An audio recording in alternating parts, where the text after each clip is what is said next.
Olá, meus amigos e minhas amigas, sejam muito bem-vindos à nossa aula de número 5 de Direito Penal, parte geral. Para mim é um prazer estar aqui com você para ministrar mais essa aula.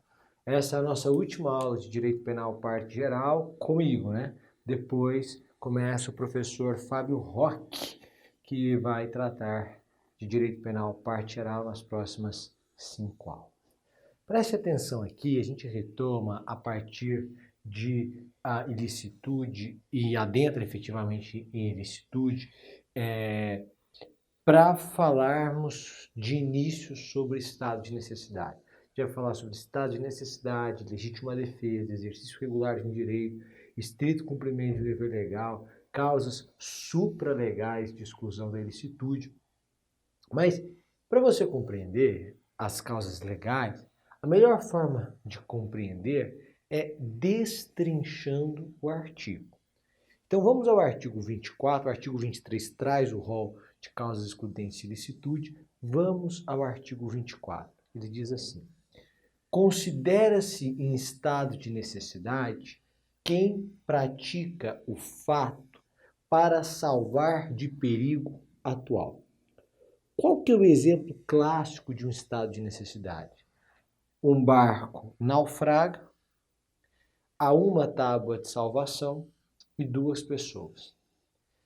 Se João mata José para se salvar, ele agiu em estado de necessidade, não cometeu crime. E se José matar João para se salvar, José agiu em estado de necessidade e, portanto, não cometeu crime. Esse é o exemplo clássico. Então, quem nós consideramos em estado de necessidade? Quem pratica o fato para salvar de perigo atual. A doutrina discute se o perigo iminente seria suficiente para fins de estado de necessidade. O professor Damásio de Jesus, saudoso professor, que nos deixou há pouco tempo, diz que, porque a sua obra é viva, então diz que não é necessário que o perigo seja atual. Basta o perigo iminente, porque não se pode exigir do sujeito que aguarde o perigo iminente tornar-se atual para então agir. Eu penso que a lei não diz isso e, portanto, para mim o perigo deve ser atual, mas trago um outro entendimento. Que não provocou por sua vontade. A partir desse momento, a doutrina majoritária diz que não pode alegar estado de necessidade ou não pode ser considerado como se tivesse atuado em estado de necessidade quem dolosamente causou a situação de perigo. Se culposamente o sujeito deu causa à situação de perigo, ele pode agir em estado de necessidade. O professor Júlio Fabrino Mirabete, saudoso professor, também discorda. Entende que, seja dolosa ou culposa a criação da situação de perigo, quem a criou não pode alegar estado de necessidade, mas é uma posição minoritaríssima. Quem pratica o fato para salvar de perigo atual, que não provocou por sua vontade, nem podia de outro modo evitar. Em relação a estado de necessidade, nós exigimos que seja absolutamente inevitável a conduta do indivíduo para salvar o bem que ele procura proteger daquela situação de risco. Se a fuga, por exemplo, é suficiente para evitar o sacrifício do bem e proteger o bem que ele pretende proteger, então o agente deve fugir. Portanto, em estado de necessidade, nós exigimos o chamado cômodos dissensus, o que nós não exigimos quando estamos diante de legítima defesa. Mas em estado de necessidade, nós exigimos. Para salvar de perigo atual, direito próprio ou alheio. O estado de necessidade pode ser próprio, eu atuo para defender um bem que é meu, ou pode ser estado de necessidade terceiro, eu atuo para proteger o bem de outra pessoa. Certo? Certo. Cujo sacrifício, nas circunstâncias, não era razoável exigir-se. Só para poder nos atentar, só para que nos atentemos aqui. O estado de necessidade pode ser real. Todos esses requisitos se fazem presentes. Ou pode ser putativo. O sujeito acredita que está em uma situação de estado de necessidade, quando, na verdade, não está. Ok? Ok. O estado de necessidade pode ser próprio, pode ser de terceiro. O estado de necessidade pode ser agressivo, pode ser defensivo. Quando eu me encontro em uma situação de perigo e eu sacrifico o bem de alguém para proteger o meu em estado de necessidade, se o bem que eu sacrifiquei pertencia à pessoa que causou o perigo, o meu estado de necessidade é defensivo. Mas se o bem que eu sacrifiquei pertencia a uma pessoa que não causou o perigo, então o meu estado de necessidade é agressivo. Eu serei obrigado a indenizar aquela pessoa sem prejuízo do meu direito de regresso em face do causador da situação de perigo. Tudo bem? Ótimo. Então, ele age para salvar de perigo atual, direito próprio ou alheio, cujas sacrifício nas circunstâncias não era razoável exigir-se. Bom, Summer, então aqui eu encontro espaço para perceber que nós adotamos a teoria unitária. Sim, só há estado de necessidade como causa excludente da ilicitude. Nós não admitimos o estado de necessidade exculpante, que é da teoria diferenciadora, que diz é possível existir um estado de necessidade como excludente de ilicitude, mas também é possível existir um estado de necessidade como excludente de culpabilidade. Porque é possível que esteja presente quando o sacrifício era razoável exigir-se, mas era inexigível do indivíduo uma conduta diferente. Seria um estado de necessidade exculpante. Para nós, não. É preciso que o bem jurídico sacrificado tenha igual ou inferior valor ao bem jurídico protegido. Quando João mata José para se valer da tábua de salvação, ele viola um bem jurídico vida para proteger outro bem jurídico vida. Mesmo valor. Não era razoável exigir de João o sacrifício da sua própria vida. Agora, se João mata José, há duas tábuas de salvação. Mas se João mata José porque João quer salvar a sua coleção de selos, por exemplo, era razoável exigir de João aquele sacrifício. E, portanto, o bem jurídico que ele violou era superior ao bem jurídico que ele protegeu. Neste caso, há crime. Mas o que diz o parágrafo 2º do artigo 24? Diz que, neste caso, o sujeito responde pelo crime, mas tem a pena diminuída de 1/3 a 2/3.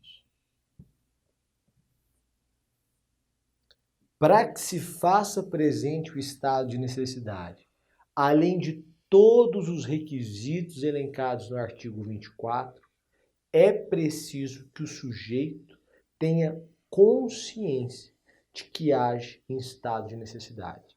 Então, o conhecimento da situação justificante é um requisito presente em todas as causas excludentes de ilicitude, ainda que supralegais. Tudo bem?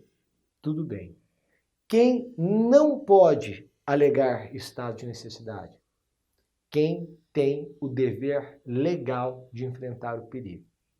E aqui a doutrina entende que dever legal é dever jurídico. Então, por exemplo, a babá ou o salva-vidas, que assumiu o compromisso de lutar por aquela vida, não pode deixar de entrar no mar, ainda que ele tenha sido contratado pelo resort, e portanto daí nasceu o seu dever, para tentar salvar alguém e alegar estado de necessidade. Porque ele assumiu a figura de garante. E o garante tem a obrigação de evitar o resultado. E, portanto, ele tem um dever legal de enfrentar o perigo. E este é o entendimento doutrinário prevalente. O dever legal não é apenas aquele diretamente da lei, mas um dever jurídico, que tem fundamento evidentemente legal, mas que pode ter nascido, por exemplo, imediatamente de um contrato. Ok? Isso eu já falei, já falei, já falei, já falei, já falei, já falei. Bom, estado de necessidade em crime habitual e em crime permanente. Como são requisitos do estado de necessidade que nós tenhamos diante de uma situação em que seja inevitável o comportamento lesivo, que não seja razoável o sacrifício do direito ameaçado, em que haja um perigo atual, a doutrina dirá que não é possível a presença de estado de necessidade em crime permanente e em crime habitual, porque todos esses requisitos não estarão o tempo todo nestas situações. E, portanto, por exemplo, não se poderia dizer que alguém agiu em estado de necessidade ao exercer ilegalmente, exercício ilegal da medicina. Delito habitual. Tudo bem, Samuel. Tudo bem. Mas a pessoa pode não ter praticado um crime porque estaria presente uma causa excludente da culpabilidade, que seria a inexigibilidade de conduta diversa. Ok? Ok. Tudo bem. Eu entendo e já sentenciei assim e já absolvi uma pessoa em situação exatamente como essa. Entendi que em cada situação, no momento em que a situação ocorria, a pessoa agia em estado de necessidade, certo? E, portanto, não havia crime. Não há que se dizer que o tempo todo há situação de perigo, mas também não se pode dizer que o tempo todo ela exerce ilegalmente a medicina. Mas se a cada momento em que ela exerce ilegalmente a medicina há uma situação de perigo atual, e em todas as outras condições que se fazem presentes, então seria um estado de necessidade. Mas está a opinião doutrinária. Ok? Ok. Estado de necessidade contra estado de necessidade. O chamado estado de necessidade recíproco. É possível, já deu exemplo, João e José e uma tábua de salvação. Se João mata José, age em estado de necessidade. Se José mata João, age em estado de necessidade. Possível o estado de necessidade recíproco. Estado de necessidade e erro na execução. O que diz o código? Diz que quando alguém erra na execução de um crime, aberratio ictus, consideras como se ele tivesse atingido a vítima pretendida. Não é isso? Isso. A chamada vítima virtual, teoria da equivalência. Perfeito. Bom, então nesta situação, nós vamos considerar como se ele tivesse atingido a pessoa que ele pretendia atingir. E, portanto, ele não responderá por crime algum, porque teremos aqui um estado de necessidade. Agora, se houver duplo resultado, nada impede que, em relação ao segundo resultado, a vítima que não era pretendida, ele responda por um crime culposo, por exemplo. Legítima defesa. Falamos de estado de necessidade, avançamos para a legítima defesa. Mais uma vez, a melhor forma de compreender essa causa excludente da ilicitude é destrinchando o tipo penal. Diz o artigo 25, que agora tem redação em seu parágrafo único, trazida pela lei anticrime. Diz o artigo 25. Entende-se em legítima defesa quem, usando moderadamente dos meios necessários, repele injusta agressão atual ou iminente a direito seu ou de outro. Em primeiro lugar, a lei diz: entende-se em legítima defesa quem usando moderadamente dos meios necessários. O uso moderado é um uso proporcional. Proporcional significa eu vou me valer deste meio até fazer cessar a agressão injusta. Tendo cessado a agressão injusta, eu não posso continuar. Ainda, eu vou me valer exatamente da força, do emprego da força necessária para fazer cessar a agressão. Se eu consigo fazer cessar a agressão com um tiro na perna, eu não posso atirar na cabeça. Portanto, aí nasce a ideia de proporcionalidade. O professor Nelson Hungria diz que não se pode imaginar que a situação em apreço seja resolvida com uma balança de precisão, para dizer se o sujeito agiu exatamente nos limites ou se ele se excedeu, ainda que em pequenina medida, e, portanto, não agiu em legítima defesa. A própria análise exige um juízo de razoabilidade a ser exercido pelo magistrado. Utiliza o indivíduo moderadamente os meios necessários para fazer cessar a agressão. Meios necessários são meios idôneos a fazer cessar a agressão, dentre aqueles que se mostrem disponíveis. Veja você que eu posso ter comigo um fuzil AR-15 e um revólver calibre 38. E um sujeito muito mais forte do que eu, faixa preta em jiu-jitsu, vem então em minha direção e diz que vai me matar. E, portanto, eu tenho as minhas mãos, que são inidôneas para fazer cessar a agressão, eu tenho um revólver calibre 38 e eu tenho um fuzil AR-15. O revólver calibre 38 é suficiente. Este é o meio necessário. Agora, se eu não tivesse o revólver na situação e tivesse apenas o fuzil AR-15, este seria o meio necessário. Então, a análise do meio necessário passa pela consideração dos meios disponíveis naquele momento. Então, quem usando moderadamente dos meios necessários repele injusta agressão. Quando nós falamos em agressão, nós estamos falando de uma conduta humana. Se o cachorro do vizinho sai, foge e vem em minha direção e vem me morder, é um cachorro gigante, eu pego a minha arma, atiro e mato, eu agi em estado de necessidade. Eu não sofria uma agressão.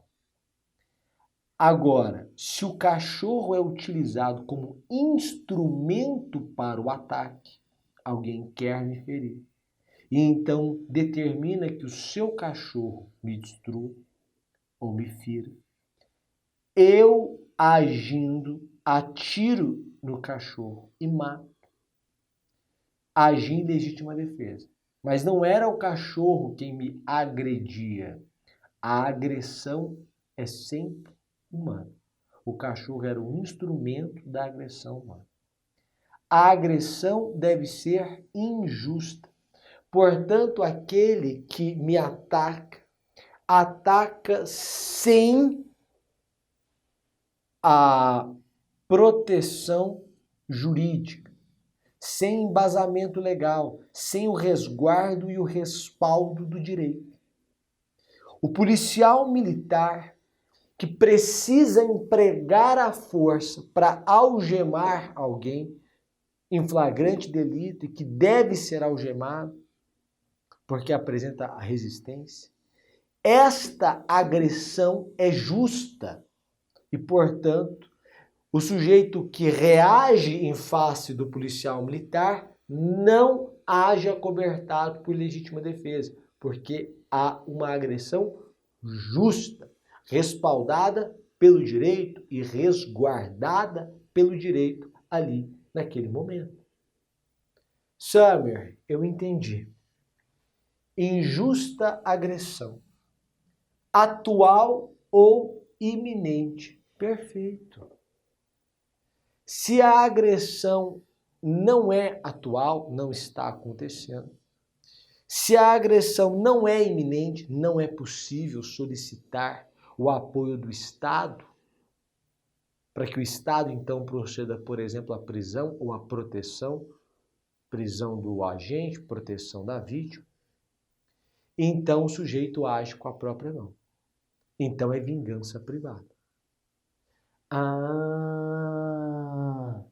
Injusta agressão, atual ou iminente, a direito seu ou de outrem.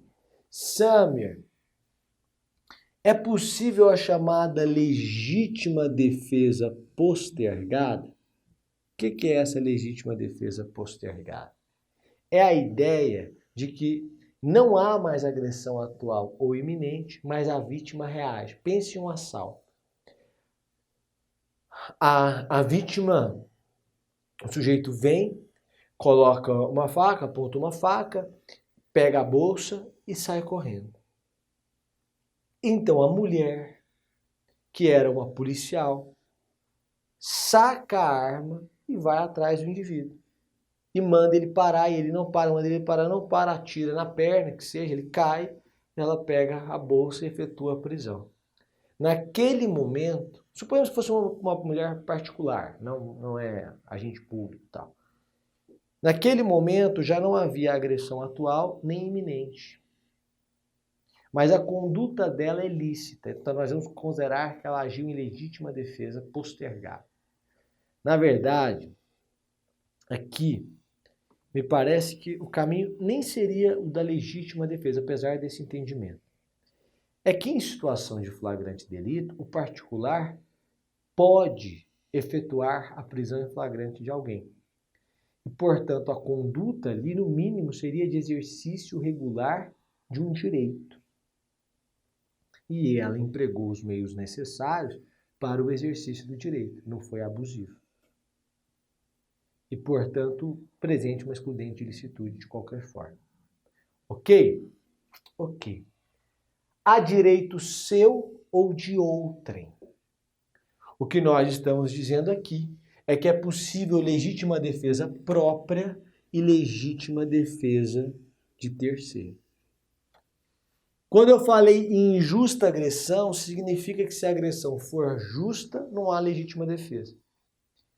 Se eu reajo em legítima defesa e agrido o meu agressor, a minha agressão é justa diante da agressão dele, que é injusta. A minha agressão é respaldada pelo direito. Portanto, não é possível legítima defesa real de legítima defesa real. Não é possível a chamada legítima defesa recíproca, o que a difere do estado de necessidade. Também na legítima defesa não se exige o cômodo de cessos. Se você fugisse, seria o problema. Não preciso fugir. Eu posso reagir dentro dos limites do artigo 25. Ok? Ok. E aí nós vamos para o parágrafo único. E eu vou falar dele no próximo bloco. Até lá. Tchau, tchau. Bom, pessoal, voltando aqui. Agora a gente vai para o parágrafo único, né, para tratar com muita calma desse parágrafo único, né, que é introduzido pela lei anticrime. Diz assim: observados os requisitos previstos no caput deste artigo, considera-se também legítima defesa o agente de segurança pública que repele agressão injusta ou risco de agressão à vítima mantida refém durante a prática de crimes.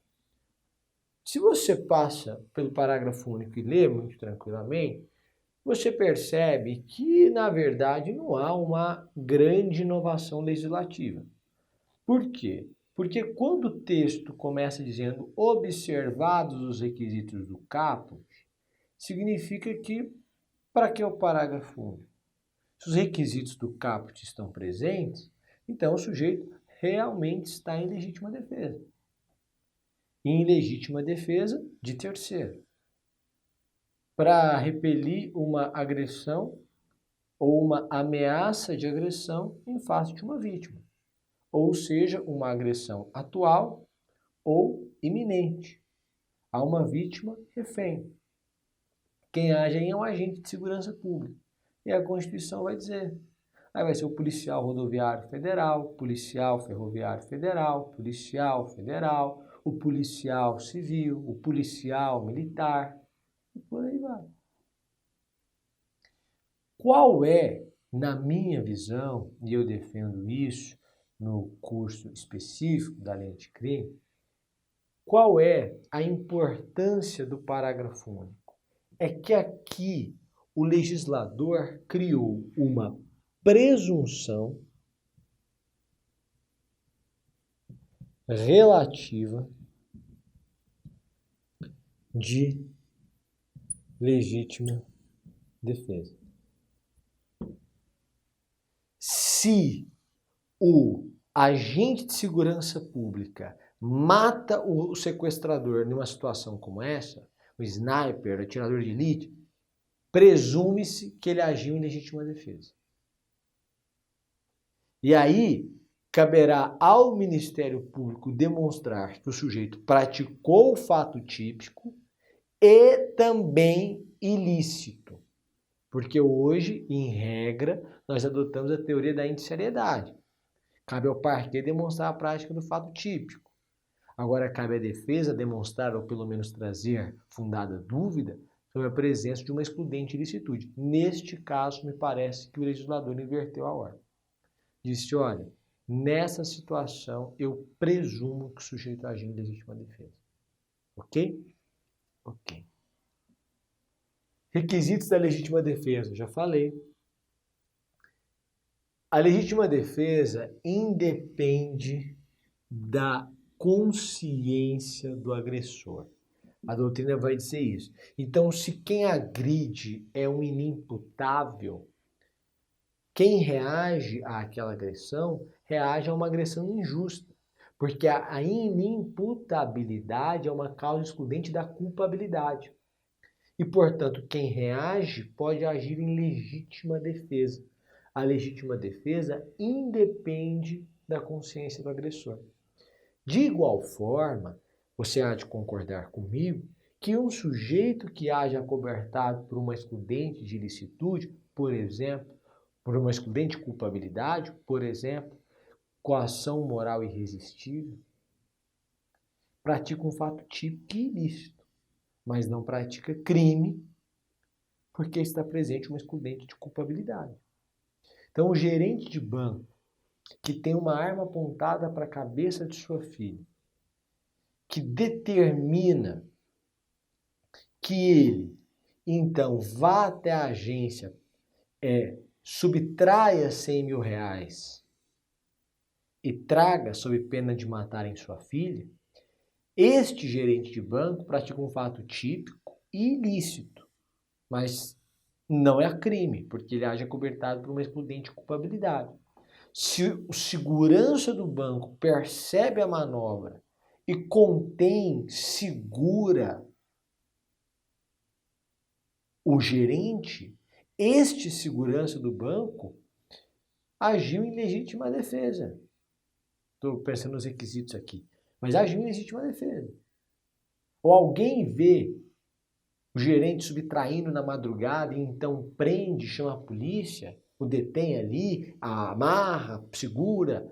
Então há uma agressão, age em legítima defesa. Certo? Certo. Quem provoca uma agressão pode agir em legítima defesa.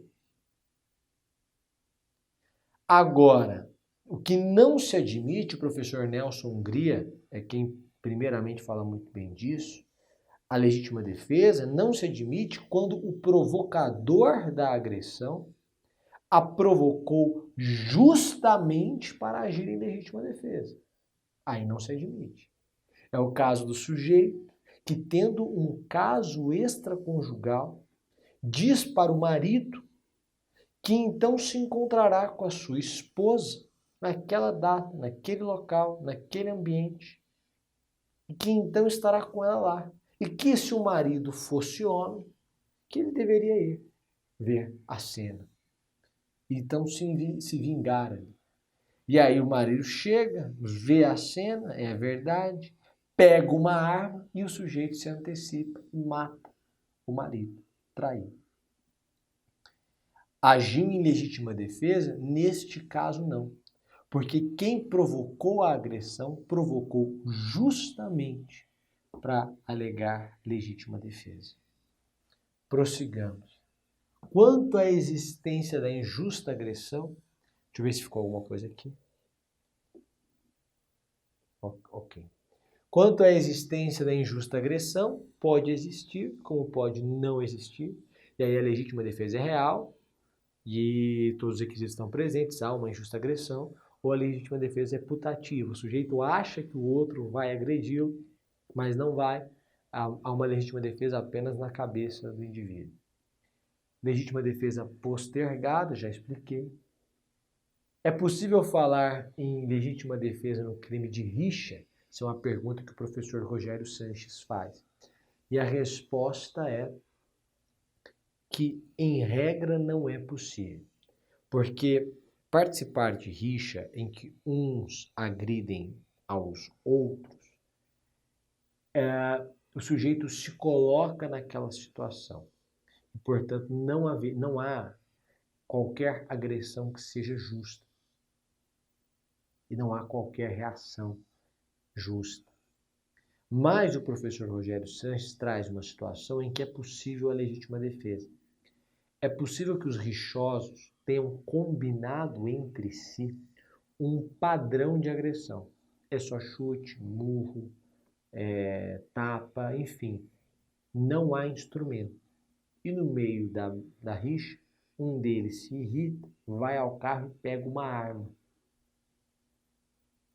Neste caso, se há uma reação em face deste, quem reagiu age em legítima defesa. Porque aí ele desbordou do padrão pactuado pelo grupo. Uso moderado, já falei.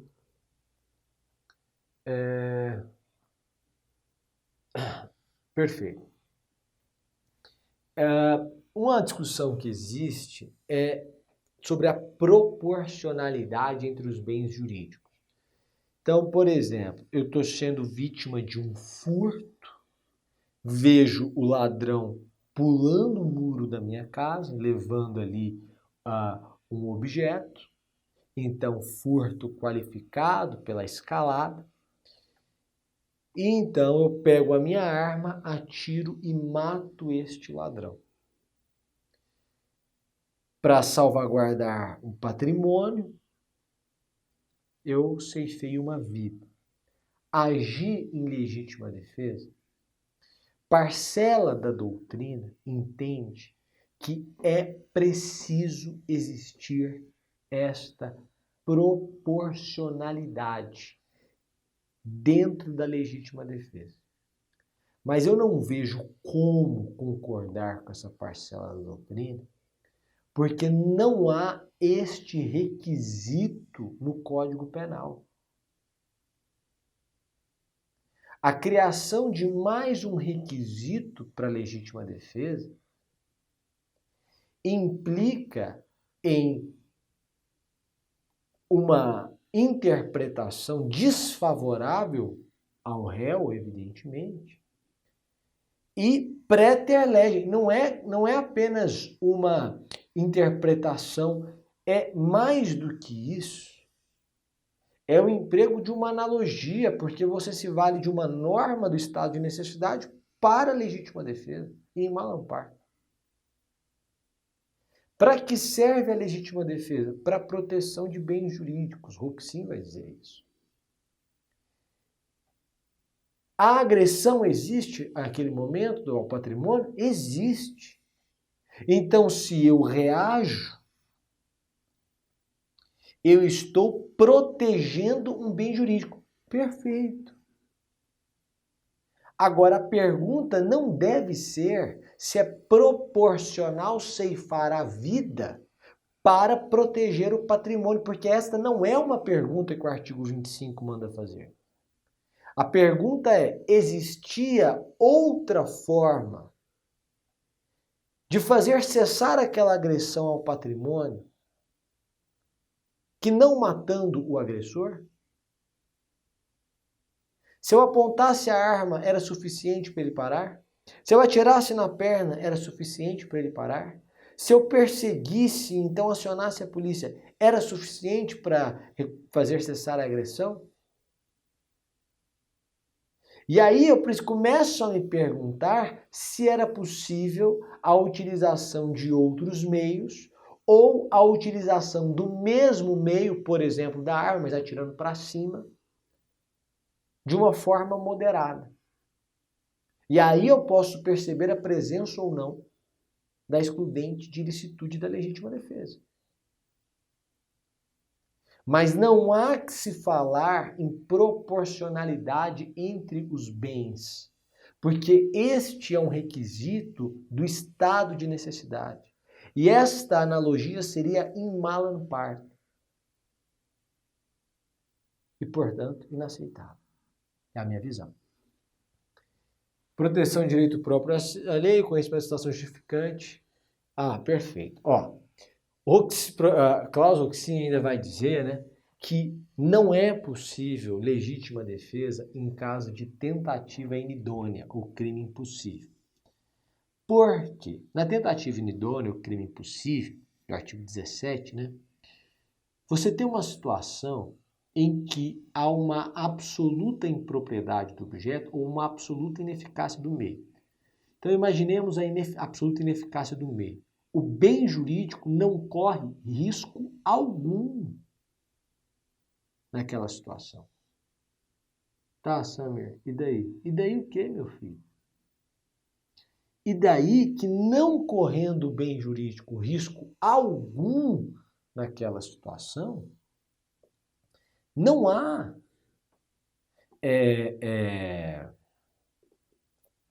que se falar em necessária intervenção. Porque de fato não há agressão. E aí ele não admite. Isso eu extraí de uma dissertação de mestrado da Universidade Federal de Pernambuco. O autor foi Leonardo Henrique Gonçalves de Siqueira. E o título é Legítima Defesa, uma análise tomando como ponto de partida a sua fundamentação individual e social com vista à sua redefinição dogmática. Ok?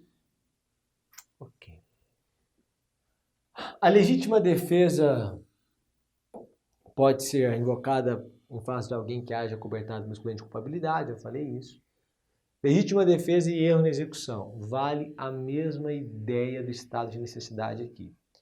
No erro na execução, eu considero a vítima pretendida. E, portanto, nessa situação, o indivíduo vamos considerar como se ele tivesse atingido o agressor. E, portanto, não haverá crime. Legítima defesa recíproca não é possível. Já falei isso, porque uma das agressões será justa, então a outra não será, o outro não estará repelindo a agressão injusta. Legítima defesa sucessiva é possível, porque a partir do momento em que há um excesso, O excesso na reação não é acobertado pelo direito. O excesso é ilícito. Então, a agressão que até um certo momento era justa, nasce justa, torna-se injusta. E naquilo que ela se tornou injusta, o agora agredido, outrora agressor, mas agora agredido, pode reagir e estará em legítima defesa. Legítima defesa sucessiva. Legítima defesa real contra legítima defesa putativa é possível. E legítima defesa putativa recíproca também é possível. Imagine você a situação de um indivíduo que, vendo o seu desafeto vindo à sua direção, pensa que o desafeto irá atacá-lo. O desafeto coloca a mão no bolso, o indivíduo pensa que ele vai sacar uma arma, e então se antecipa e atira em direção ao desafeto. Ele então fica assustado, havia colocado a mão no bolso para pegar um maço de cigarro, e então saca a arma que estava atrás, nas costas, e começa a disparar. Começa a disparar em face àquele também. Há uma legítima defesa putativa e uma legítima defesa real, porque sofre uma agressão injusta aquele indivíduo. Legítima defesa putativa, legítima defesa real de legítima defesa putativa é possível. Agora imagine a situação em que dois desafetos caminham um em direção ao outro, quando se percebem, então caminhando assim. Um pensa que o outro vai atirar, o outro pensa que um vai atirar, e então ambos sacam as suas armas e disparam. João crê agir em legítima defesa, José crê agir em legítima defesa. Legítima defesa putativa de legítima defesa putativa. Estrito cumprimento de um dever legal. Não pratica crime quem age em estrito cumprimento de um dever legal. Lei aqui em sentido amplo. Há uma portaria que determina que seja feito assim. Há um decreto que determina que seja feito assim. Lei em sentido amplo. O professor Eugênio Raul Zaffaroni entende que nesta situação o fato é atípico, porque falta antinormatividade. Teoria da tipicidade conglobante. Ok? Ok. Requisitos: que haja uma lei em sentido amplo que determine a atuação do indivíduo e, mais do que isso, que ele tenha consciência que haja obedecendo à lei. Exercício regular de um direito. Aqui é uma conduta facultada ao cidadão. O direito lhe autoriza, ou o autoriza, né, a agir daquela forma. Quais são os requisitos? Que o sujeito haja acobertado pelo direito e de que ele tenha ciência de que o direito acoberta a sua atuação. Certo? Certo. Ofendículos. O que são ofendículos? São aparatos pré-ordenados para a defesa do patrimônio. Hoje em dia é comum que encontremos nas cidades cercas elétricas, mas em um passado muito próximo era possível encontrar, e hoje você encontra também, mas já não é o comum, cacos de vidro em muros, pontas de lança em muros, e estes eram ofendículos. Qual é a natureza jurídica dos ofendículos? Para a doutrina majoritária, enquanto não são acionados, aqueles cacos de vidro no muro, aquelas pontas de lança ou mesmo a cerca elétrica, nada mais são do que o exercício regular do direito. Mas quando alguém tenta saltar o muro para praticar um assalto, por exemplo, e é ferido por aquela lança ou por aquela cerca elétrica, aquele indivíduo foi ferido em legítima defesa. Então eu tenho a chamada legítima defesa pré-ordenada. Causas supralegais de exclusão da ilicitude. Como falamos em causas supralegais, é possível que a vida nos traga situações que entendemos que há uma causa excludente de licitude. Há um artigo que eu escrevi, por exemplo, saiu no Migalhas, em que eu falo sobre uma necessária causa excludente de licitude na Lei Maria da Penha. E, enquanto não há a causa legal, eu considero como causa supralegal. Mas há uma causa supralegal, que já é pacífica na doutrina, que é o consentimento do ofendido. Veja, o consentimento do ofendido nem sempre é uma causa supralegal de exclusão da licitude. Pode ser um indiferente penal. Se alguém falar para você, não, pode me matar, e você for lá e matar essa pessoa, você praticou homicídio, não importa o fato dela ter consentido. Segundo, o consentimento pode ser uma causa excludente da tipicidade. Estupro. Se não houve constrangimento, se a pessoa quis, não é estupro. E pode ser também uma causa supralegal de exclusão da ilicitude. Ok? Ok. Mas como excludente de ilicitude, eu tenho diversos requisitos já elencados pela doutrina, admitidos pela jurisprudência, para que o consentimento seja uma causa de exclusão da ilicitude. Quais são esses requisitos? Primeiro, que o consentimento não seja elementar do crime, se for uma causa de exclusão da tipicidade.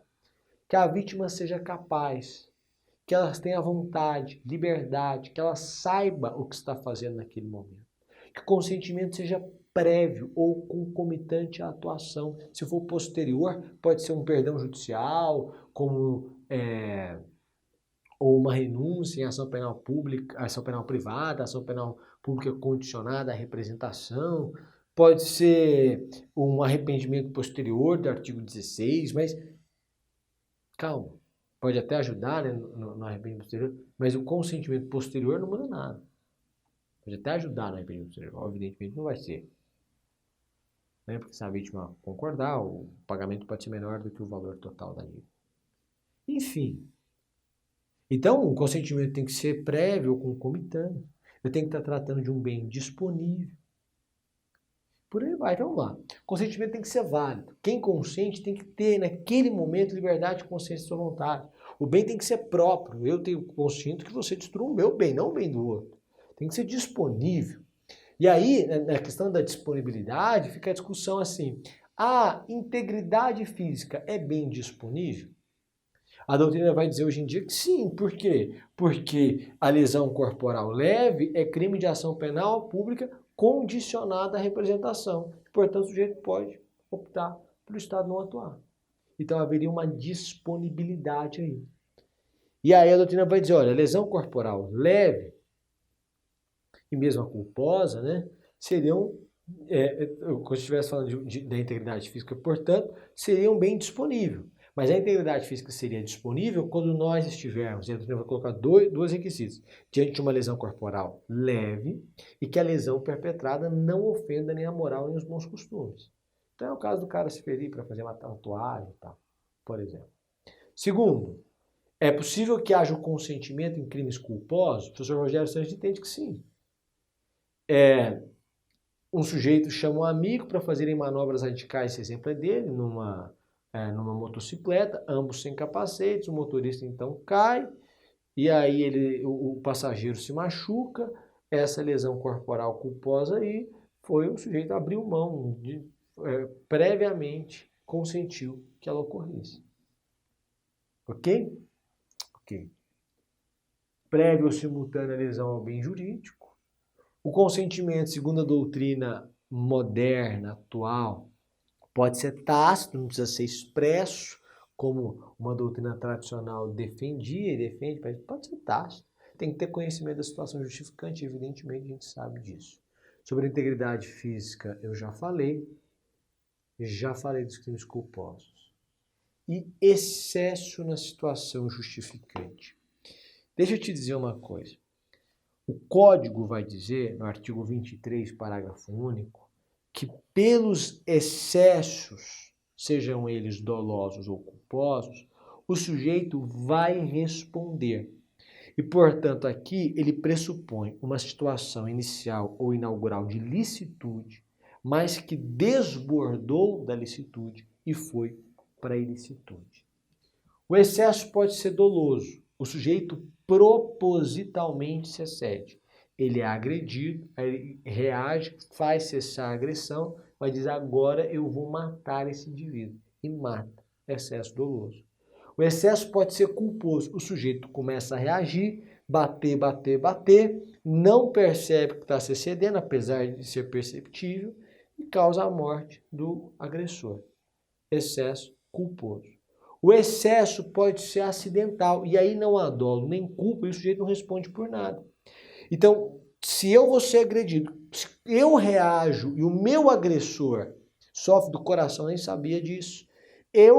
Quando eu reajo, o meu agressor sofre do coração e ele tem uma parada cardíaca, um infarto ali naquele momento, mas em razão do susto, quando ele me viu reagir, esse excesso que gerou a morte do meu agressor é um excesso acidental, não há dolo nem culpa, não há se falar em responsabilização. O excesso pode ser exculpante, o sujeito realmente se excede, ele é agredido, ele reage à agressão, mas ele entra em um estado anímico em que ele já não tem mais a capacidade de autodeterminação. Ele não age racionalmente. Naquele momento, ele se excede, mas ele está sem capacidade de atuar racionalmente. E, portanto, o excesso é exculpante, como causa excludente da culpabilidade. Discriminante putativa. Vou falar dela no próximo bloco. Tudo bem? Espero você lá. Tchau, tchau. Bom, pessoal, voltando aqui, falando de discriminantes putativas. Então, são causas excludentes da ilicitude que existem somente na cabeça do indivíduo. E isso pode ser porque ele tem uma má compreensão da realidade, nós chamamos isso de discriminante putativa por erro de tipo, ou porque ele tem uma má compreensão da norma, e aí nós chamamos isso de discriminante putativa por erro de proibição. Na verdade, o exemplo é sempre esclarecedor, né? Basta você imaginar aquele exemplo clássico do indivíduo que acha que seu desafeto vai pegar uma arma, sacar uma arma, ele então se antecipa, saca uma arma e atira em direção ao desafeto. Ele tem uma má compreensão da realidade, acha que age em legítima defesa.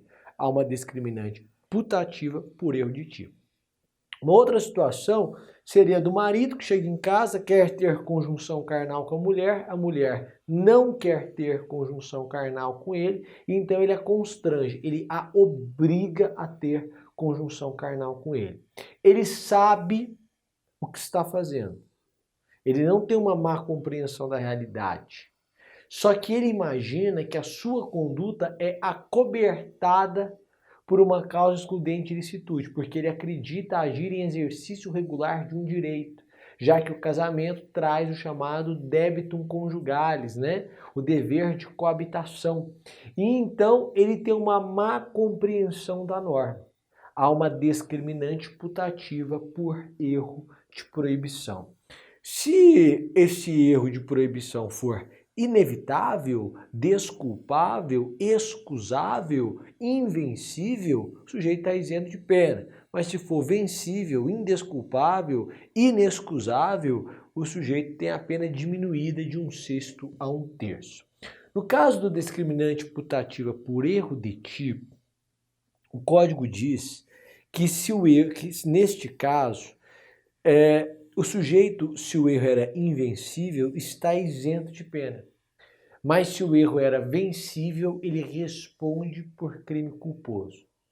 E aí, a partir desta redação do Código, é que nasce uma polêmica doutrinária que dará origem a 3 teorias. Tudo para saber se a discriminante putativa por erro de tipo é uma espécie de erro de tipo ou é uma espécie de erro de proibição.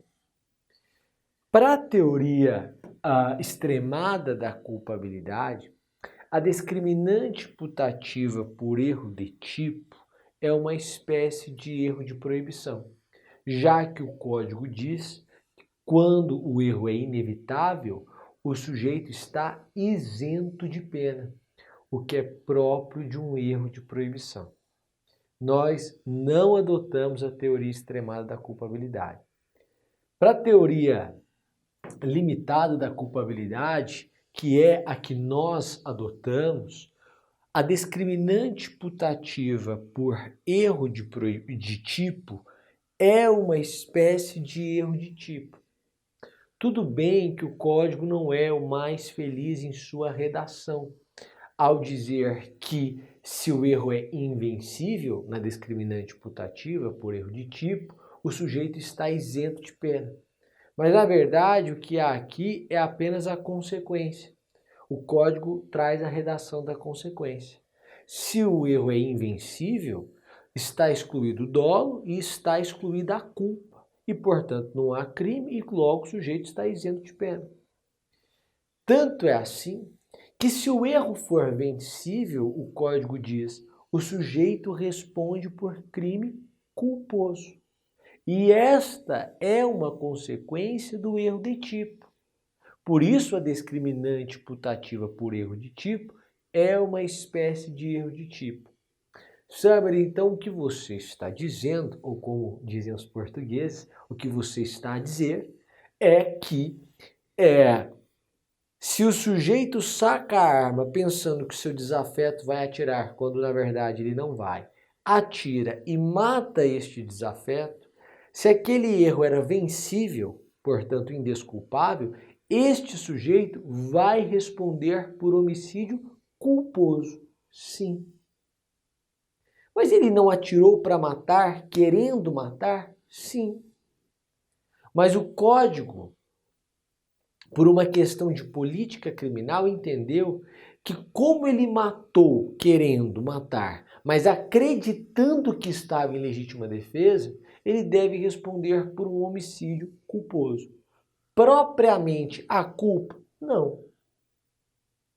Mas por uma questão de política criminal, nós vamos considerar que ele praticou um crime culposo. Por isso o nome, culpa imprópria. E é por isso que crime culposo não admite tentativa. Mas no caso da culpa imprópria, admite-se a tentativa. Entendeu? Ótimo, que bom que você entendeu. Bom, já falei. E aí há uma terceira teoria, que é a teoria extremada sui generis, que diz, olha, se o erro for invencível, como o código diz que ele está isento de pena, a discriminante putativa por erro de tipo é uma espécie de erro de proibição.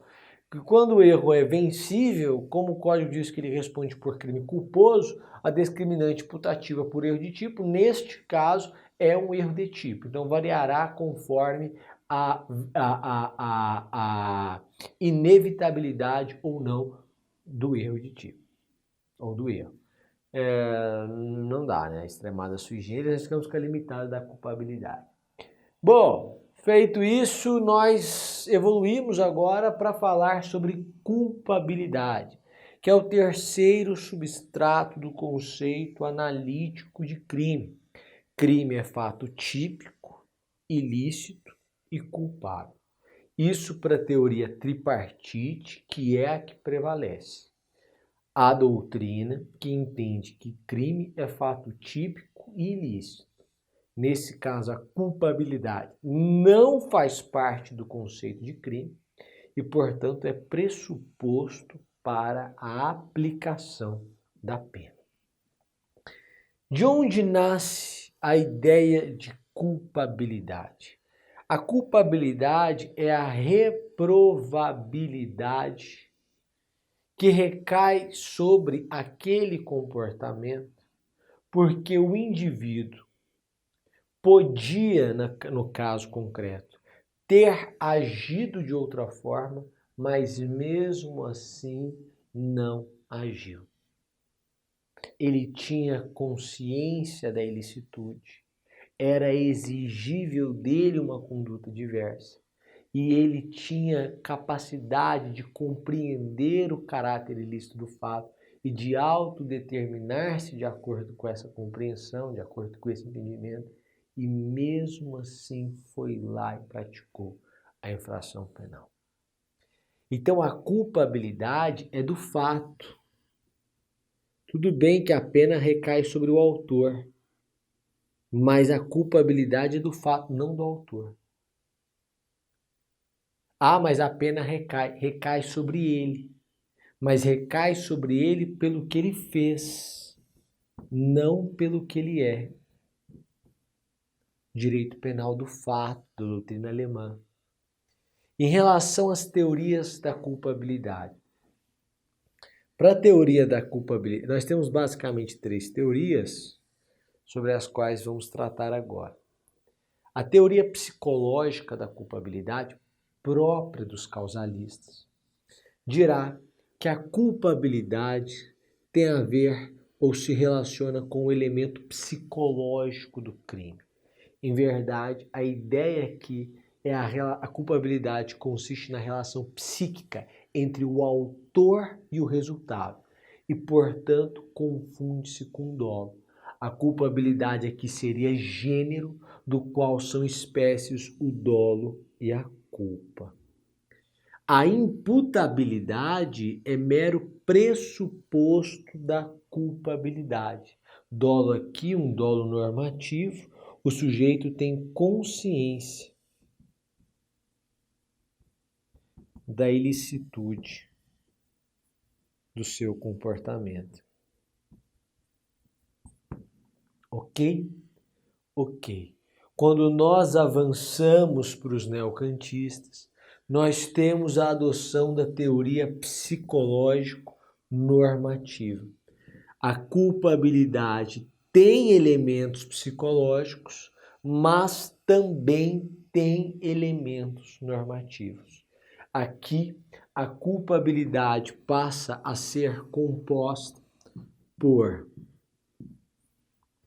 imputabilidade, exigibilidade de conduta diversa e dolo ou culpa.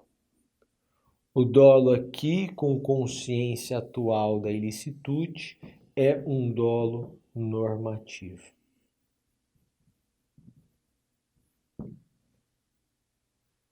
Portanto, dolo e culpa para a teoria psicológico-normativa ficam na culpabilidade.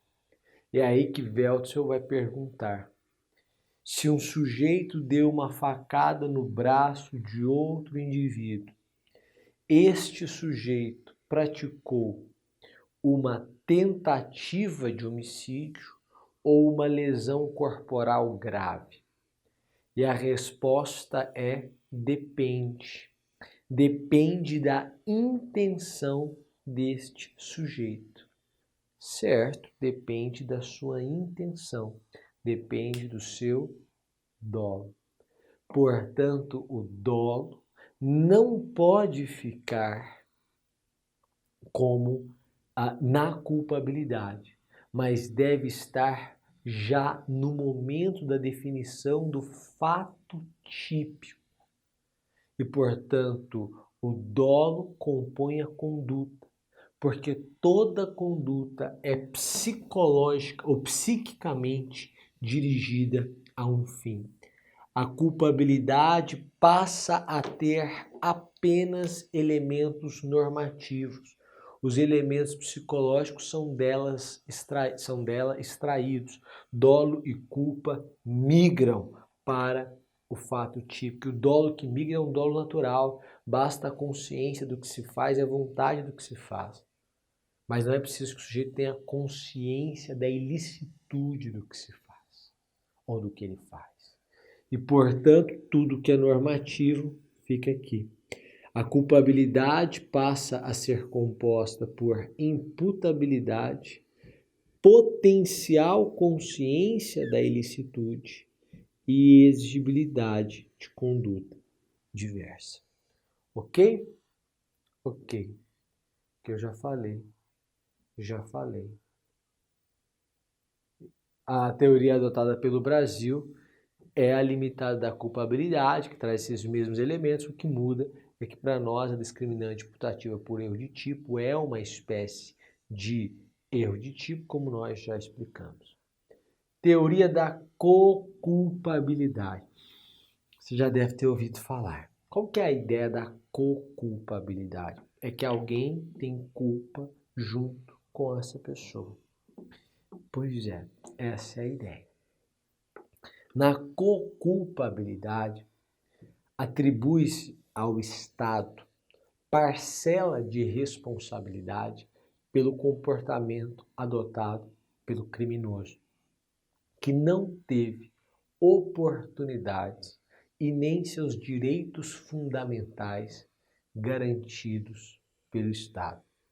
O sujeito não teve direito à educação, direito à moradia, direito ao lazer, direito à cultura. Esse sujeito não teve oportunidades, aí enveredou pelo caminho do crime. Claro, ele vai ser responsabilizado pelo fato, mas o Estado tem parcela de responsabilidade. A coculpabilidade não é adotada expressamente pelo nosso ordenamento jurídico, mas é valorada, quando assim entendem os magistrados, como uma atenuante genérica, nos termos do artigo 67 do Código Penal, que vai dizer para a gente que artigo 66 do Código Penal, a pena pode ainda ser atenuada em razão de uma circunstância anterior, no caso, ao crime, relevante, mesmo que não prevista expressamente em lei, atenuante genérica. E qual é a ideia da chamada coculpabilidade às avessas? Se quem não teve oportunidade alguma tem atenuada a reprovabilidade do seu comportamento, quem então teve todas as oportunidades do mundo, mas mesmo assim se enveredou pelo caminho do crime, deve ter a sua responsabilidade agravada. Pois é, essa é a ideia da teoria da coculpabilidade às avessas. Então, por exemplo, o sujeito que pôde estudar fora, o sujeito que teve condições de entrar no mercado financeiro, depois se torna um banqueiro ou presidente de uma multinacional e vai cometer crimes contra o sistema financeiro, por exemplo.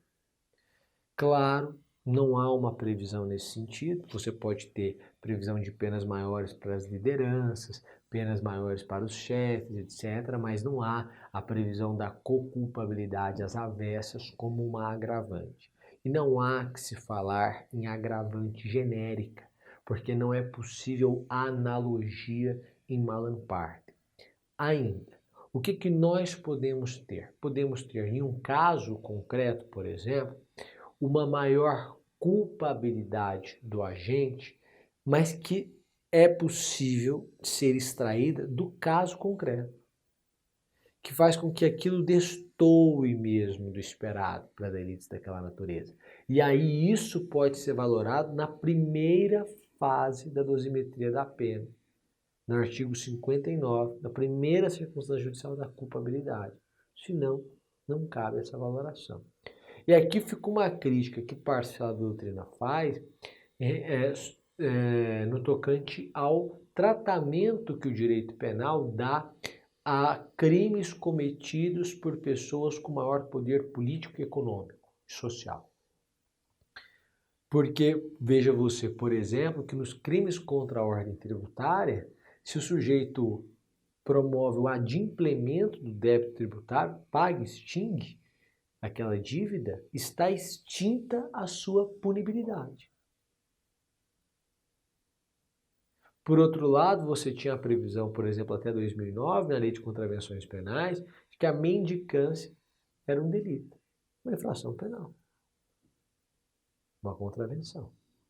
E, portanto, você tem um recrudescimento do tratamento, a previsão legal de infrações penais voltadas mais por crimes cometidos por colarinho azul do que por crimes cometidos por colarinho branco. Ok? Ok. Há uma seletividade do direito penal. Já falei sobre isso. elementos da culpabilidade, já falei sobre isso. Vamos agora destrinchá-los. E aí eu falo da imputabilidade. Bom, quando eu falo da imputabilidade, nós estamos falando de quê, basicamente, sabe? Nós estamos falando que a capacidade de se imputar a alguém a prática de um crime. Alguém pode ser responsabilizado por aquele fato. Por quê? Porque sabia da contrariedade ao ordenamento que a sua conduta tinha. E mesmo assim, podendo interromper o seu comportamento, decidiu prosseguir. Portanto, há um elemento intelectivo, que é a consciência do caráter ilícito do fato, e há um elemento volitivo, que é a vontade de praticar o fato, o domínio sobre a sua vontade.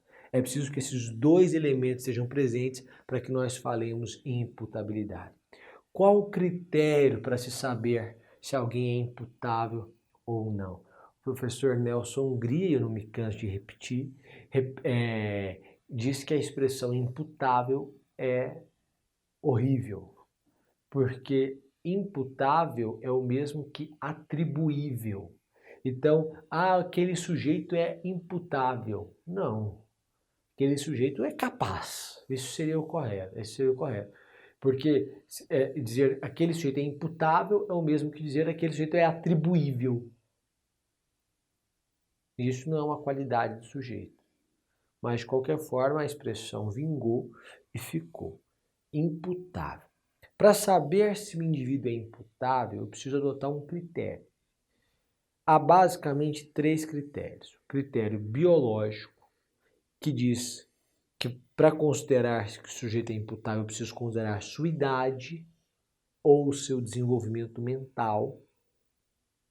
O critério psicológico, que diz que para se verificar se alguém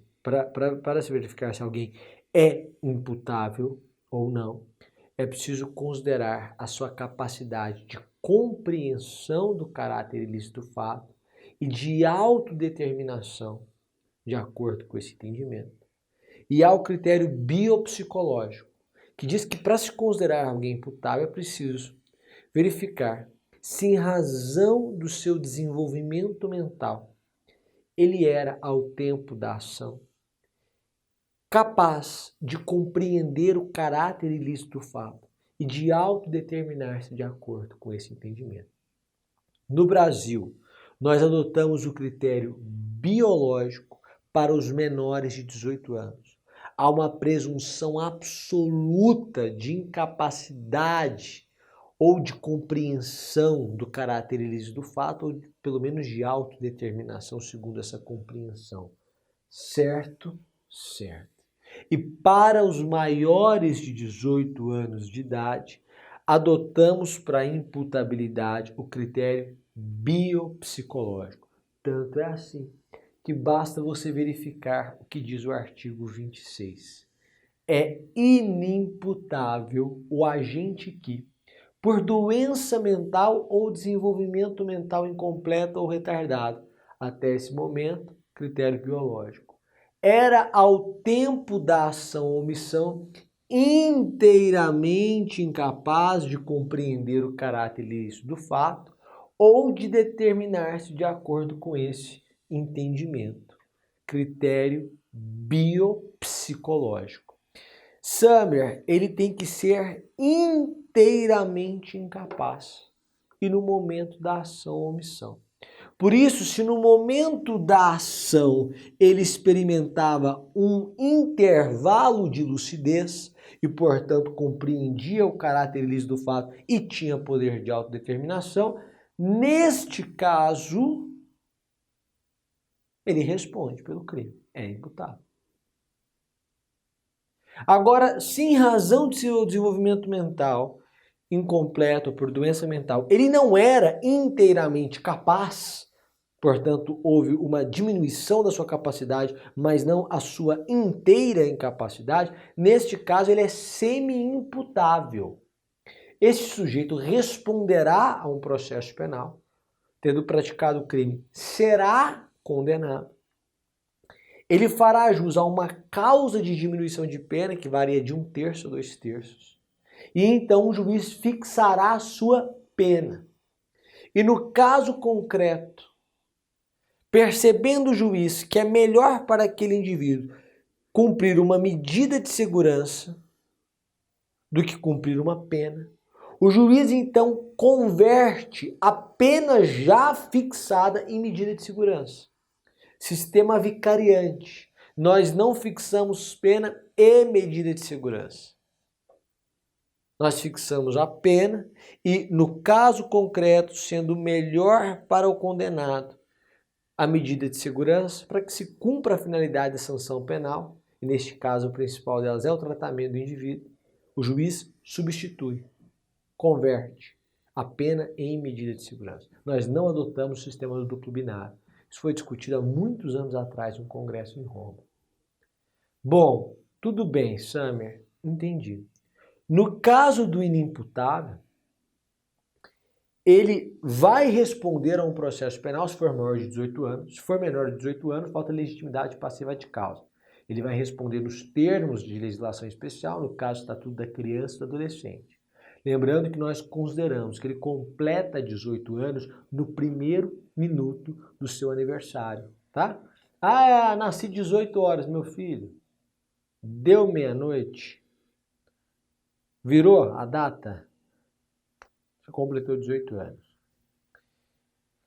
Mas o inimputável vai responder, maior de idade, vai responder a um processo penal. Ao final ele será absolvido.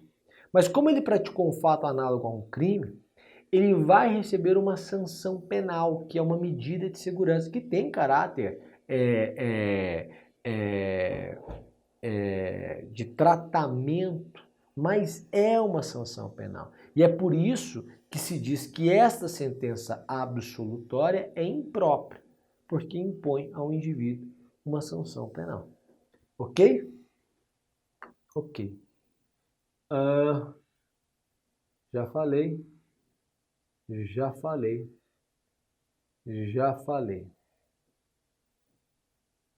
Os menores gestantes são soberanamente imputáveis, sujeitos às normas da criança e adolescente, critério biológico, já falei também. Inimputabilidade em razão da embriaguez. Falo dela no próximo bloco. Até lá. Tchau, tchau. Bom, pessoal, voltando aqui. Inimputabilidade em razão da embriaguez. O que é a embriaguez? É uma intoxicação causada pelo álcool ou por uma substância análoga ao álcool que, portanto, promove alterações no indivíduo. É uma intoxicação. A embriaguez pode ser classificada como não acidental ou como acidental. No caso da embriaguez acidental, o sujeito ficou embriagado por caso fortuito ou força maior. Então, por exemplo, ele ingeriu um remédio e aquele remédio promoveu a sua embriaguez. Se essa embriaguez for uma embriaguez completa, cadê aqui? Aqui. Haverá isenção de pena. Se a embriaguez for incompleta, a pena do agente vai ser reduzida de 1/3 a 2/3. Veja você que a embriaguez completa retira do indivíduo a capacidade de compreensão do caráter ilícito do fato ou de autodeterminação de acordo com essa compreensão. E a incompleta apenas reduz essa capacidade.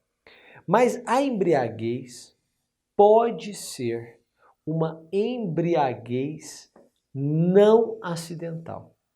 E neste caso, a embriaguez pode ser voluntária, o sujeito se embriagou porque quis se embriagar, ou culposa. Ele foi bebendo, primeira taça, segunda taça, na terceira taça, ficou embriagado. Nem pretendia, mas já ficou embriagado. Veja você que neste caso ele se embriaga por uma negligência ou por uma imprudência, melhor dizendo.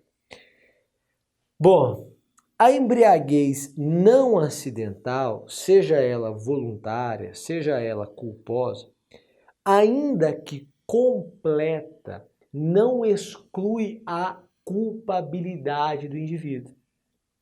Porque nós não vamos considerar o momento em que ele praticou a ação criminosa para analisar a sua capacidade de compreensão do caráter ilícito do fato de autodeterminação. Mas sim, vamos considerar o momento em que ele decidiu beber, para ver se na origem a ação era livre. Nós adotamos aqui a teoria da actio libera in causa. E veja, não se trata de uma responsabilização penal objetiva, não. Nós vamos transferir a análise para este momento. E então consideraremos se houve ou não essa embriaguez. Se era ou não livre na causa a sua ação. Summer, se no momento em que ele decidiu beber, o comportamento que ele praticou uma hora depois era absolutamente imprevisível, ele vai responder mesmo assim? Não, porque aí não há dolo ou culpa e não há responsabilidade penal objetiva. Nós vamos analisar a presença de dolo ou culpa na origem, naquele ato anterior ao início da ingestão de bebida alcoólica, que é consciente. Então, o sujeito está bebendo na casa dele, decidiu beber voluntariamente, está sozinho em casa. E então alguém decide fazer uma graça, não sabendo que ele está embriagado, pula o muro. Essa pessoa não sabe o que é isso, vê um vulto, não consegue reconhecer, está completamente embriagado, pega e atira, ou então joga a garrafa em direção à pessoa e acerta o pescoço com aquele copo quebrado, enfim, e a pessoa morre. Eu vou transferir para o início da sua conduta, para o ato anterior, que é o momento em que ele decide ingerir bebida alcoólica. Eu vou transferir para este momento a análise.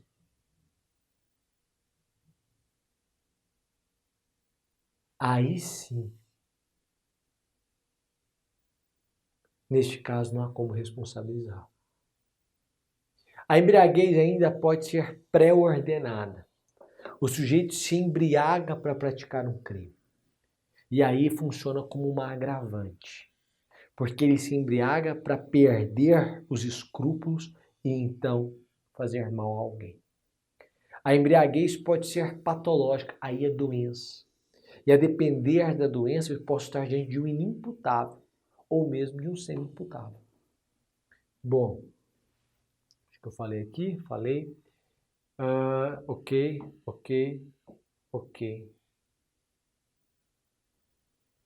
Imputabilidade do índio não integrado. O professor Rogério Santos fala assim, olha, pelo simples fato do sujeito ser índio, isso não torna um indivíduo inimputável. E nem gera uma presunção de inimputabilidade. Tem que ver no caso concreto. Talvez ele não tivesse potencial consciência de ilicitude, e aí se faz presente uma excludente de culpabilidade. Mas você tem que ver o caso concreto. O simples fato dele ser índio não traz essa presunção. Emoção e paixão. A emoção e a paixão não excluem a responsabilidade penal objetiva. Veja você o seguinte. A emoção é um sentimento súbito. Estou emocionado. A paixão é duradoura. Então é um sentimento que persiste e se prolonga no tempo. Nenhuma nem a outra. Claro que a depender da situação, eu posso ter uma emoção funcionando como causa de diminuição de pena, se assim houver previsão legal, ou se houver previsão legal nesse sentido, como é o caso do homicídio privilegiado, sob o domínio de violenta emoção, logo após injusta provocação da vítima. A paixão, se for uma patologia, aí é doença. E aí o sujeito pode ser, inclusive, inimputável. Potencial consciência da ilicitude. Quando eu falo em potencial consciência da ilicitude, eu estou falando no potencial que aquele indivíduo tinha naquele momento de compreender o caráter ilícito do fato. Veja, não se exige que ele compreenda a lei, que ele saiba qual a lei, qual o artigo violado. É preciso apenas que ele compreenda que a sua conduta é ilícita, contrária ao ordenamento jurídico. Ótimo, ótimo, ótimo. Para o juiz saber se aquele indivíduo tinha consciência ou potencial consciência da ilicitude do fato, esse juiz deve então valorar o fato na esfera do leigo, do sujeito que não estudou direito, do réu. Então é feita uma valoração pelo juiz, que não é a dele, mas é paralela a ele. Valoração paralela na esfera do profano, do desconhecedor do direito. Daí a expressão, valoração paralela na esfera do profano. Erro de proibição. No erro de proibição, eu conheço a realidade, sei o que faço. O que eu não sei é que o que eu faço é proibido pelo direito. Veja, o sujeito tem 18 anos e namora uma menina de 13 anos e 10 meses. Ela é 4 anos e 2 meses mais nova do que ele. Eles têm relação sexual. É consentido. Eles têm um relacionamento amoroso. As duas famílias sabem. As duas famílias consentem. Ele sabe o que está fazendo, sabe a idade da namorada. O que ele não sabe é que o ordenamento jurídico considera isso estupro de vulnerável, crime hediondo. Ele incide em erro de proibição. Ora, neste caso, ele tinha potencial consciência de ilicitude ou não tinha? Se ele não tinha, o erro é invencível, ele está isento de pena. Mas se era vencível, ele responderá pelo crime com uma causa de diminuição, que reduzirá a pena de 1/6 até 1/3.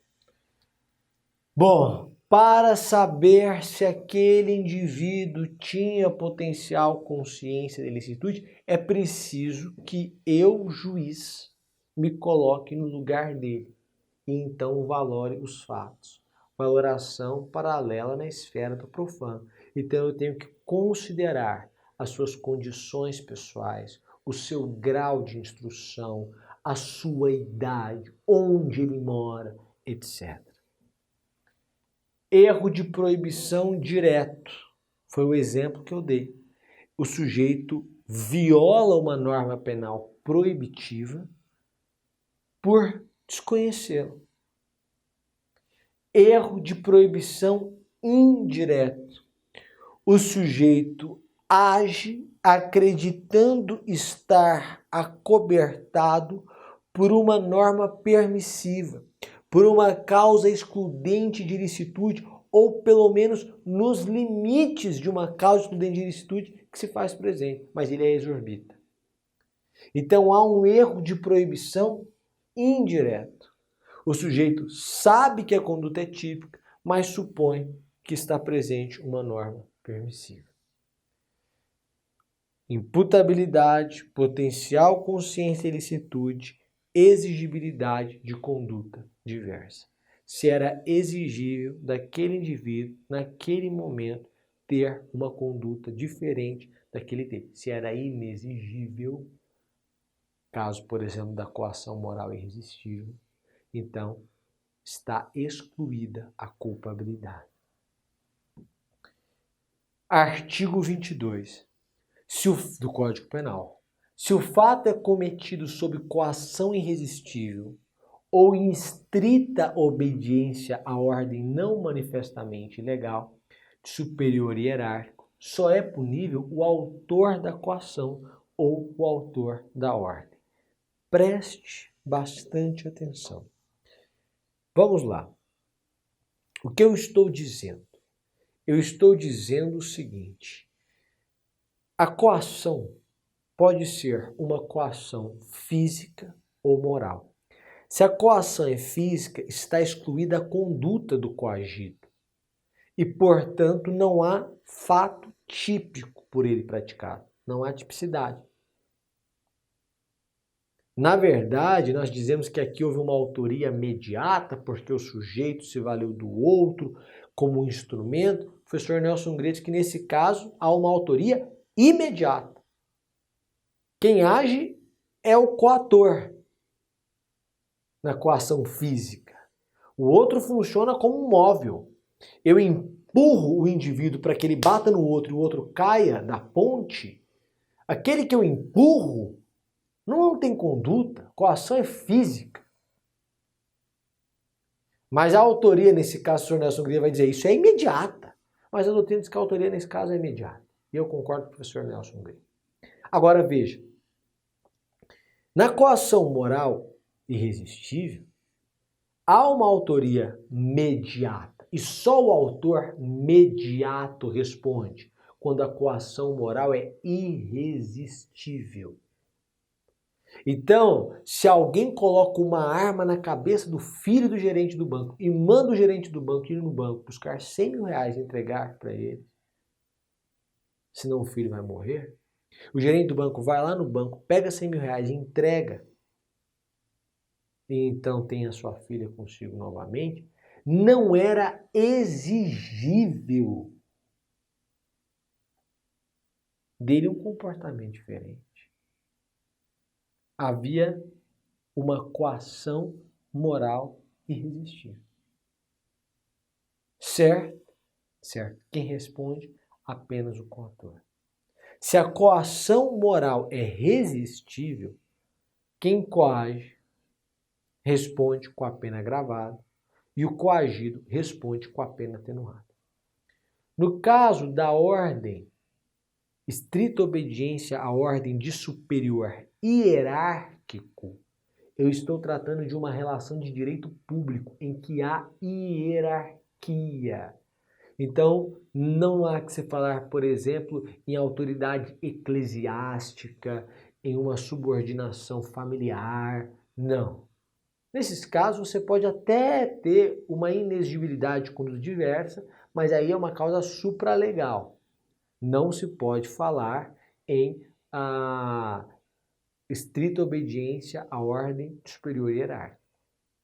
No caso da estrita obediência à ordem superior hierárquica, quem é responsabilizado é o autor da ordem e não o seu subordinado, desde que essa ordem não seja manifestamente ilegal. Se a ordem for manifestamente ilegal, os dois respondem. O autor da ordem com a pena agravada, o subordinado com a pena atenuada. Certo? Certo. No Código Penal Militar, só não se faz presente a excludente, porque o Código diz no artigo 38 que não há crime quando o sujeito pratica conduta em obediência a uma ordem, salvo quando aquela ordem for manifestamente criminosa. Aí o subordinado não deve obedecer. E se obedecer, vai responder pelo crime também. Veja, se ela for ilegal, mas não criminosa, o subordinado obedecer, o subordinado não responde pelo crime. Mas se for manifestamente criminosa, aí os dois vão responder. Ok? Já falei. Quem coage alguém moralmente a praticar um crime, responde pelo crime que o coagido praticou em concurso material com delito de tortura. Porque diz o artigo 1º, inciso 1, a linha B da Lei 9455, que constitui crime de tortura constranger alguém com emprego de grave ameaça, violência ou grave ameaça, nos casos grave ameaça, causando-lhe sofrimento físico ou mental, com o intuito de provocar uma ação ou omissão de natureza criminosa. Se a ação ou omissão de natureza criminosa efetivamente se dá, então você tem a responsabilidade a responsabilização do autor da coação por essa ação criminosa e também pela tortura em concurso material. Já falei.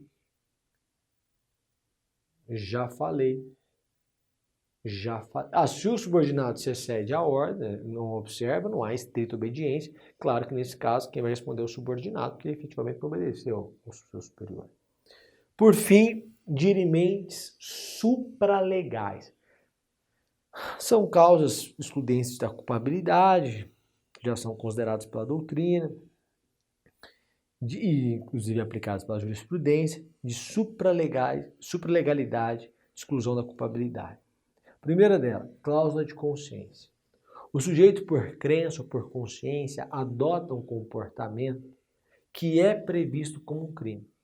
Mas como não viola um direito fundamental, ele se vale da cláusula de consciência como uma cláusula supralegal de exclusão da ilicitude. Então, por exemplo, o pai que não autoriza a transfusão de sangue no filho, e o filho tem uma recuperação mais lenta em razão disso, não responde pelo crime. Mas se o filho morre em razão da falta de transfusão de sangue, o pai responde pelo crime. Por quê? Porque aí não há cláusula de consciência que justifique a violação do direito fundamental à vida, por exemplo. E aí seria um caso de homicídio. Outra situação, desobediência civil. A desobediência civil é um ato de insubordinação que vale como protesto. O sujeito quer mostrar a injustiça da situação. Ele quer escancarar o status quo para então promover uma mudança. Então, é um ato de insubordinação que tem finalidade de transformar a ordem estabelecida, demonstrando a injustiça e promovendo o reconhecimento do status quo. Então, ele está desobedecendo uma norma, mas para a promoção de um direito fundamental que ele tem, a própria livre manifestação do pensamento. Mas isso é possível desde que essa desobediência não seja relevante. Veja, sempre há uma discricionariedade na análise da relevância ou não da conduta, do ponto de vista penal. Veja você, por exemplo, que o MST invade propriedades rurais.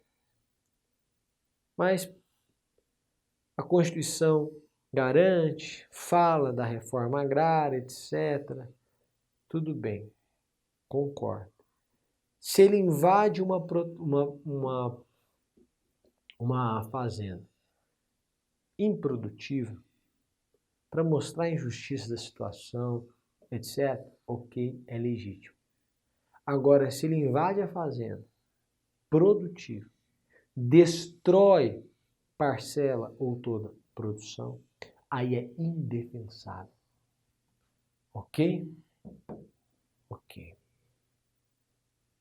Bom, pessoal, com isso nós chegamos ao fim da nossa quinta aula.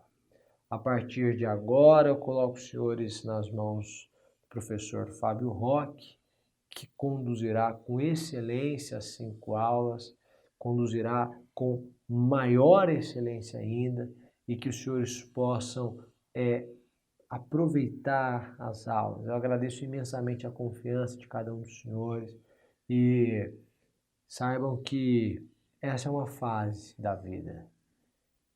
E a gente precisa entender que as fases da vida passam.